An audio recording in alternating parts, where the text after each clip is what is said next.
Okay, so are you ready to dive into these notes on Delhi, Goa, and Mizoram?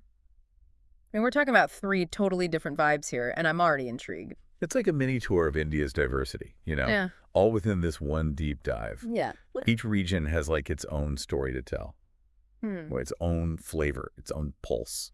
Okay, so where do we even begin unpacking all of this? Well, let's start in Delhi, I Hmm. guess the heart of it all. Yeah. I mean, it's been the capital for centuries, right? Yeah. From the Mughal emperors to the British Raj to modern-day India, Yeah. you can practically feel the layers of history there. Oh, yeah. My notes mentioned the Red Fort Yes. and how it's gone from like a Mughal palace to the place where the prime minister gives the Independence Day speech. Right. Talk about a symbol. What else just screams Delhi to you? Well, for me, it's that clash of old and new, Yeah. You've got these ancient monuments, but then right next to them, you've got bustling markets and modern skyscrapers. Hmm. It's almost like the city itself embodies this constant evolution. Yeah, it's definitely a far cry from that relaxed Goan vibe that we'll be talking about later. Yeah, exactly. Speaking of contrasts, Delhi's also known for its street food. Oh, absolutely. Butter chicken was supposedly invented there, Yes. and my stomach is already rumbling. Oh, yeah. What else should we be craving? Oh, where do I even start? Uh-huh. Chandi Chowk is like a must for street food lovers. Okay. Paranthas, Oh, wow. Geechir, all like that good Yeah. stuff. But what's interesting is that street food in Delhi is more than just a quick bite, Yeah. It's a social thing. Okay. It's about community, about sharing, Yeah. about experiencing the city's energy through its flavors. I love that idea of food as a window into the soul of a place. Yeah. It's not just what you're eating, it's the whole atmosphere, the Love that stories thing. behind the dishes. Mm-hmm. Okay, so we've got history food. What else is bubbling up in this melting pot? Well, you can't talk about Delhi without mentioning its art scene.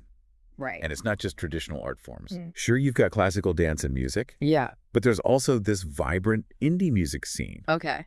Bands like Parikrama artists like Pratik Kuhad. Yeah. It's a real mix of old and new, just like the city itself. Okay, now you're talking my language. Yeah. You know I'm a sucker for good music. Yes.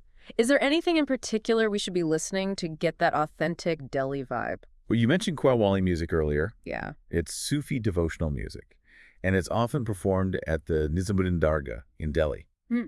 It's incredibly soulful and moving, and it really speaks to that spiritual side of the city that sometimes gets lost in all the hustle and bustle. Oh, that sounds incredible. I'm scribbling that down on my list right now. Yeah. Anything else about Delhi's art scene that surprised you? You know what fascinates me is how Delhi's art scene reflects the city's history of migration. Okay. So many artists have come from different parts of India, Yeah. and they bring their own influences, their own stories. Yeah. It creates this really dynamic, eclectic blend. It's like that fusion is baked into the DNA of the city. Exactly. Okay, before we move on to our next destination, I gotta ask, any Delhi slang I can use to impress the locals when I visit? Get ready to use bisetting Karwa Day, Okay. which basically means, dude, help me out. Ah, It's a classic Delhi phrase. okay, love it. I'm already picturing myself navigating the markets, trying all the food, and soaking up that Delhi energy. Yeah. But for now, let's hop over to our next stop. Okay. It's a completely different vibe, but equally fascinating. From the bustling streets of Delhi, we're heading to the laid-back shores of Goa. Ooh. Get ready to swap those bustling markets for beachside shacks. Okay. And we'll be trading in that fast-paced energy for a taste of susagad. Susage, huh? Yes. That sounds intriguing, but my notes don't really explain it. Okay. Fill me in. What is this magical word all about? Susagad is more than just a word. It's a way of life in Goa. Mm. It's that feeling of contentment, that laid-back attitude, that ability to just be in the moment. It's like time moves a little slower there and worries just melt away. Okay, now I really need a vacation. Uh-huh. But the Susagad thing, it feels like there's a deeper story there, right? Yeah. How did this whole philosophy come about? Well, you can't talk about Goa without acknowledging its unique history. Okay. It was a Portuguese colony for over 450 years, Wow. which is much longer than the British were in India. Yeah. So you've got this incredible blend of Indian and Portuguese cultures that makes Goa so different from anywhere else in India. Yeah, my notes mention how that Portuguese influence is everywhere, from the architecture to the food. Mm-hmm. Speaking of food, what's the must-try dish in Goa? I'm thinking seafood, given it's on the coast. Oh, there's so much to choose from. You could go for a classic Goan fish curry, all creamy and coconutty, Hmm. or maybe some spicy prawn balcham, Okay. which has this amazing tang from fermented shrimp paste. Oh, wow. But to really understand the Portuguese connection, you have to try the vindaloo. Vindaloo, isn't that super spicy? It can be. It's got its roots in a Portuguese dish called carne de vinhados, Okay. which was brought over to Goa and then adapted with local spices. Mmm. So it's a perfect example of how those two cultures came together to create something totally unique. That's fascinating. It's like you're tasting history in every bite. Mm. So we've got laid-back vibes, delicious food. What else should we know about Goa? Well, there's the music scene. Okay. You've probably heard of Goa trance, Yeah. which got big in the 90s. Right. But to really experience the soul of Goan music, Hmm. you have to listen to some Konkani songs, Okay. especially by Lorna Cordero. Okay. She's a legend often called Goa's Nightingale. See, this is what I love about these deep dives. Yeah. I would never have discovered that on my own. Mm. Okay, before we move on, paint us a picture of what Goa actually looks like. Sure. Is it all beaches or is there more to it?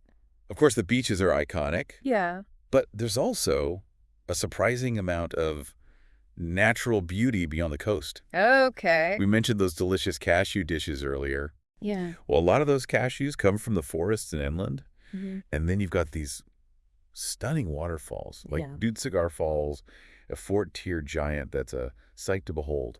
Okay, I'm getting serious wanderlust vibes over here. Yeah. Anything else we should keep an eye out for when we're exploring Goa's natural wonders? Keep an eye out for the olive ridley turtles. Okay. They nest on some of Goa's beaches, Mm. and it's a truly magical experience to witness. Wow. It's a reminder that Goa's beauty goes beyond just beaches and parties. Right. There's a whole ecosystem thriving there. Okay, Goa's officially on my travel bucket list now. Yeah. But let's keep this journey going. We've got one more region to explore, and it sounds completely different from anything we've talked about so far. From the sun-kissed beaches of Goa, we're heading to the lush green mountains of Mizoram. Okay. Get ready for a change of pace. All right. We're talking about bamboo forests, tribal traditions, and a sense of community that's unlike anything you've experienced before. Okay. I'm intrigued. Mizoram seems a bit off the beaten track, even within India. Yeah. What makes it so unique? Mizoram is a hidden gem in northeast India. Hmm. It's a mountainous state with incredibly diverse tribal cultures and traditions. Okay. And it's also one of the most Christian states in India, which adds another layer to its cultural landscape. Wow. So it's a mix of indigenous traditions and Christian influence. Yeah. I'm already starting to see how different this is from the other regions we've discussed. Mm-hmm. My notes mention something about a bamboo dance. Yes. Okay, you have to tell me more about that? It's called Chera, Okay. and it's a traditional Mizo dance where dancers move rhythmically between bamboo poles that are clapped together. Okay. It's incredibly intricate and requires a lot of skill and coordination. Wow. It's really a sight to behold. Wow. I can only imagine. From what I'm gathering, community seems to be a big part of life in Mizoram. Mm, Is that right? absolutely. That's right. The Mizo people have a deep-rooted value called Talam Gaina. It's all about selflessness, helping others, and putting the community before yourself. Okay. It's woven into their daily life. That's a beautiful concept. It is. It makes you wonder if we could all learn a thing or two from the Mizo people. Yeah. Okay, last but not least, I'm curious about the food in Mizoram. Okay. What should we be looking out for? Well, if you're a meat lover, you have to try Voxa Rep. Okay. It's a smoked pork delicacy that's incredibly flavorful. And for a vegetarian option, Bai is a must-try. Okay. It's a hearty vegetable stew with bamboo shoots and local herb. Bamboo shoots in the stew. That's so unique. I'm loving how each region we've discussed has its own distinct flavors inspired by the local landscape. Right. Anything else we should know about Mizoram before we move on? Don't forget to try Zoo, the local Mizo tea. Okay. It's usually served black and can be quite strong, but it's a great way to experience a bit of Mizo culture. Okay, I'm definitely adding that to my list. So we've covered Delhi, the historic heart, Goa, the land of Susagad and Mizoram, a place where community and tradition thrive. Mm-hmm.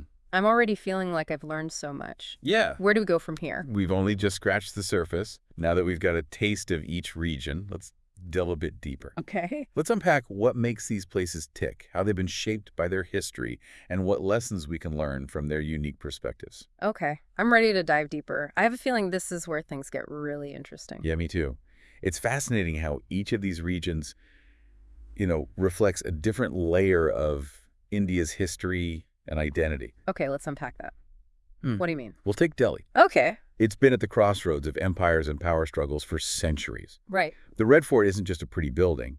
It's a symbol of that history. Yeah. It's seen Mughal emperors, British viceroys, and now it's the backdrop for India's Independence Day celebrations. Yeah. It's like a living timeline of Indian history. Yeah. Right. And it's not just the monuments. Yeah. Even the stories from the 1947 partition are still very much alive in Delhi. Yeah, It's a city that carries the weight of its past, wouldn't you say? absolutely. Yeah.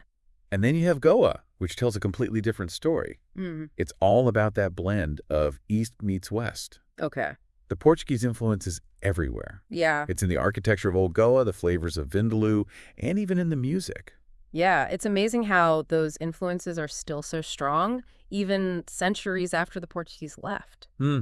Yeah. What's interesting is that this history has shaped a very distinct Goan identity. Okay. There's this sense of being both Indian and something else, something unique. Okay. It's reflected in that Susgad philosophy we talked about earlier. Right. That whole idea of slowing down, enjoying life, not getting too caught up in the rat race. Yeah. It's such a contrast to the energy of Delhi. Exactly. And then there's Mizoram. Yeah. Tucked away in the northeast, it represents India's incredible tribal diversity. The churro dance, the Tlumbangaina philosophy. Yeah. These are all expressions of a culture that's very different from what most people think of as Indian. It's like each region adds a new dimension to our understanding of India. It's not just one thing. It's a kaleidoscope of cultures, traditions, and histories. Precisely. Yeah. And that's what makes exploring these regions so fascinating. We're not just ticking off places on a map. Right. We're getting a glimpse into the many faces of India. So for our listener who's maybe planning their own trip to India, what's the takeaway here? I think the key takeaway is that there's no single Indian experience. Right. Each region has its own flavor, Yeah. its own rhythm, its own story to tell. So it's not just about seeing the Taj Mahal and calling it a day. Yeah. You really need to explore different regions to get a sense of the country's true diversity. Absolutely. Yeah. And that's the beauty of India. There's always something new to discover, something that will challenge your preconceptions and broaden your horizons. Okay, I'm feeling inspired. But let's get back to the practical side of things for a minute. Okay. We were talking about food earlier, Yes? and now I'm officially starving. Oh, yeah. Let's compare the culinary scenes of these three regions. Okay. What kind of food journey could our listener expect? All right. Fasten your seatbelts. Imagine you start your day in Delhi, Okay. navigating the bustling lanes of Chandni Chowk. You grab a piping hot parantha stuffed with potatoes and spices Oh, yeah. and dip it into a bowl of creamy coal. The aromas are intoxicating. The energy is contagious. Yeah. And you're surrounded by a symphony of flavors. Oh, yes. And you can't forget the butter chicken, right? Of course not. It's a Delhi classic for a reason. What's the story behind that dish anyway? Well, the story goes that butter chicken was actually a happy accident. A chef in Delhi was trying to use up leftover tandoori chicken and ended up creating this creamy, buttery sauce that became an instant hit. Okay. It's a testament to that innovative spirit that you find in Delhi's food scene. That's so cool. It's like a culinary masterpiece born out of resourcefulness. Okay, so we've had our Delhi breakfast. Where do we go for lunch? For the lunch, we're transported to Goa, Okay. where we find ourselves at a beach shack overlooking the Arabian Sea. The air is filled with the scent of coconut and spices, Yeah. and the sound of the waves crashing against the shore is the perfect soundtrack. Okay. We order a plate of spicy prawn balchan, bursting with tangy, fiery flavors, Oh, wow. and a Goan fish curry, creamy with coconut milk and a hint of kokum. I can practically feel the sand between my toes and taste those incredible flavors. Oh. And for dinner. For dinner, we venture into the hills of Mizoram. Okay. We find ourselves in a traditional Mizo home, welcomed with warmth and generosity. Okay. A steaming bowl of bai is placed before us, Yeah. filled with hearty vegetables, bamboo shoots, and a medley of local herbs. We take a sip of the rich, earthy broth and feel a sense of grounding, Yeah. a connection to the land and its people. Wow. What a culinary adventure. It's incredible how each region's cuisine reflects its geography, history, and cultural influences. Exactly. And it's not just about the ingredients. It's about the entire dining experience. Right. From the bustling street food stalls of Delhi to the laid-back beach shacks of Goa and the communal meals in Mizoram, Right. food becomes a window into the soul of each place.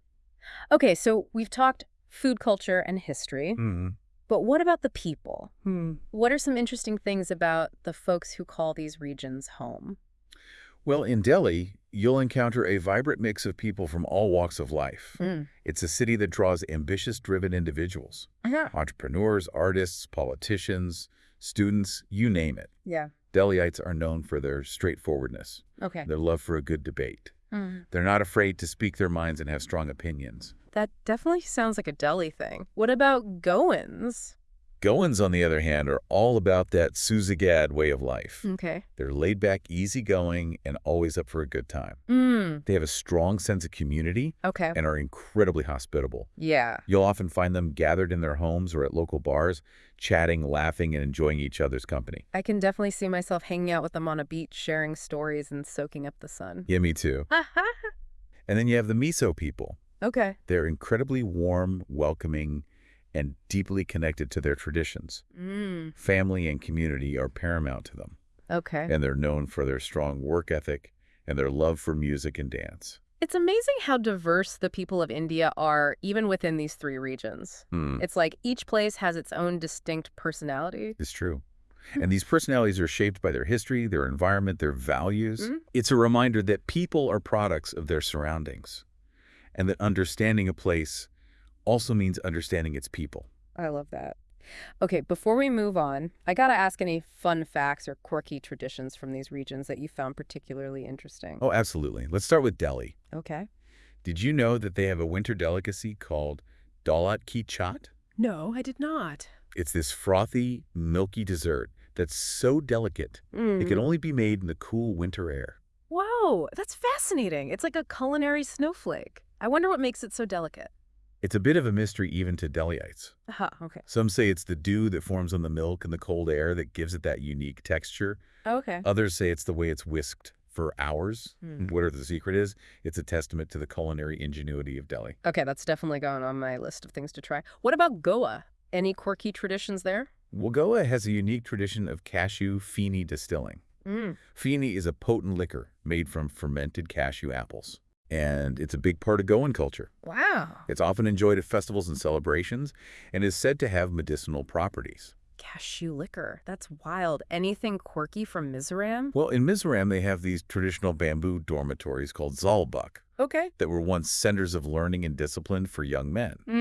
It was a communal living space where young men learned about their culture, traditions, and responsibilities to the community. So it was like a rite of passage for them. Exactly. Yeah. It's a fascinating glimpse into their communal living traditions and how they instilled values of cooperation and responsibility in their youth. I'm learning so much. It's amazing how many hidden gems are tucked away in each of these regions. You know, that's what makes this deep dive so rewarding. We're not just skimming the surface. Yeah. We're delving into the heart of these places, uncovering the stories, traditions, and quirks that makes them so special. It's like we're peeling back layers of history and culture with every new detail we uncover. Exactly. And the more we learn, the more we realize how much more there is to explore. It's a journey that never truly ends. Yeah. Okay, we've talked about the people, the food, the culture. But what about the natural landscapes of these regions? What can our listener expect to see if they were to visit? Okay. Yeah. Let's talk about the scenery. I'm picturing bustling cityscapes in Delhi, serene beaches in Goa, Yes. and maybe some lush mountains in Mizoram. You got it. Delhi might surprise you with its greenery. Believe it or not, it's home to the Delhi Ridge Forest, which act as a green lung for the city. Okay. You can find nilgai jackals and even peacocks roaming around there. Wow, wildlife in the city. That's unexpected. Right. And while the Yamuna River isn't exactly pristine, Yeah. it's still an important ecosystem, especially for migratory birds. Okay. The Okla Bird Sanctuary is a great place to spot them. So even in a bustling metropolis like Delhi, there are these pockets of nature to discover. Yeah. What about Goa's natural beauty? Goa is, of course, known for its stunning beaches. Yeah. But beyond the coastline, you'll find lush forests, cascading waterfalls, and a diverse ecosystem just waiting to be explored. Like what? Give me some highlights. Well, you can't miss Dussagur Falls, which we mentioned earlier. Okay. It's truly breathtaking. Then there's the Malam National Park, Okay. a haven for nature lovers. Mm. It's home to exotic orchids, medicinal plants, and a Yeah. variety of wildlife, Okay. including the elusive Great Indian Hornbill. Okay. I'm adding that to my itinerary. What else? And of course, there's the magic of watching olive ridley turtles nesting on Goa's beaches. Yeah. It's a reminder that Goa's natural beauty goes far beyond just sun and sand. Right. There's a whole ecosystem thriving there. Okay. Goa is definitely moving up my travel list. Huh. What about Mizoram? What kind of natural wonders await us there? Mizoram is a mountainous state covered in lush evergreen forests. Okay. Imagine rolling hills, cascading waterfalls, and breathtaking views that stretch for miles. It's a paradise for hikers and nature enthusiasts. Sounds incredibly serene. Mm-mm. What are some must-see spots? Well, the Phongpui, also known as the Blue Mountain, is the highest peak in Mizoram Okay. and offers panoramic views of the surrounding landscape. I bet the views from up there are incredible. What about wildlife? Anything unique to Mizoram? Absolutely. Mizoram is home to the Dampa Tiger Reserve, which protects a diverse range of flora and fauna, Right. including tigers, leopards, elephants, Wow. and a variety of other fascinating creatures. Wow. I'm officially adding all 3 of these regions to my travel bucket list. Aha! It's amazing how diverse India's natural landscapes are, from bustling cityscapes to serene beaches to lush mountain ranges. It really is. And it's a reminder that nature plays a vital role in shaping the culture and identity of each region. The landscapes influence the cuisine, the livelihoods, Yeah. even the spiritual beliefs of the people who live there. Okay. We've covered a lot of ground here. We have We've explored the culture, history, food, people, and natural landscapes of Delhi, Goa, and Mizoram. What are some key takeaways for our listener? What do we want them to remember about these incredible regions? Well, I think the biggest takeaway is the sheer diversity of India. Okay. These 3 regions offer vastly different experiences, each with its own unique charm and allure. It's a reminder that India is not a monolithic entity. It's a tapestry of cultures, languages, traditions, and landscapes woven together into a vibrant and complex whole. Exactly. And this diversity is something to be celebrated and cherished. It enriches the human experience and reminds us that there's no one right way to live, to believe, or to be. Beautifully said. So, listener, as we wrap up this part of our deep dive, Okay. I want you to think about which region resonated with you the most. Mm-hmm. What sparked your curiosity? Which place would you most want to explore further? India is a land of endless possibilities. Yeah. It's just waiting to be discovered. You know, as we've been talking about these regions, I've been thinking about what kind of traveler would be drawn to each place. It's like they each have their own personality, and they'd appeal to different kinds of adventurers. It's true. Yeah. It's fascinating how these regions cater to such diverse travel styles and interests. Right. There's truly something for everyone in India. Okay, I'm all ears. Break it down for us and for our listener Okay. who would thrive in Delhi, Goa, and Mizoram. Let's start with Delhi. Okay. If you're a history buff who loves to dive deep into the past, Delhi is calling your name. Imagine wandering through ancient forts and mosques, feeling the echoes of empires. Right? Or maybe you're a foodie who lives for the thrill of discovering new flavors. Yeah. The street food scene in Delhi is an adventure in itself. You can practically taste the history in every bite, right? And I can definitely see myself getting lost in those bustling markets, haggling for spices and textiles. Oh, yeah. It's an experience for all the senses. Absolutely. And don't forget the spiritual side of Delhi. Experiencing a Qawwali performance at Nizamuddin Dargah is something that stays with you. Right. It's a powerful blend of music, faith, and tradition. Okay. You sold me on Delhi. Uh-huh. What about Goa? What kind of traveler would find their happy place there? Goa is perfect for the traveler who craves relaxation, sunshine, and a touch of bohemian spirit. Okay.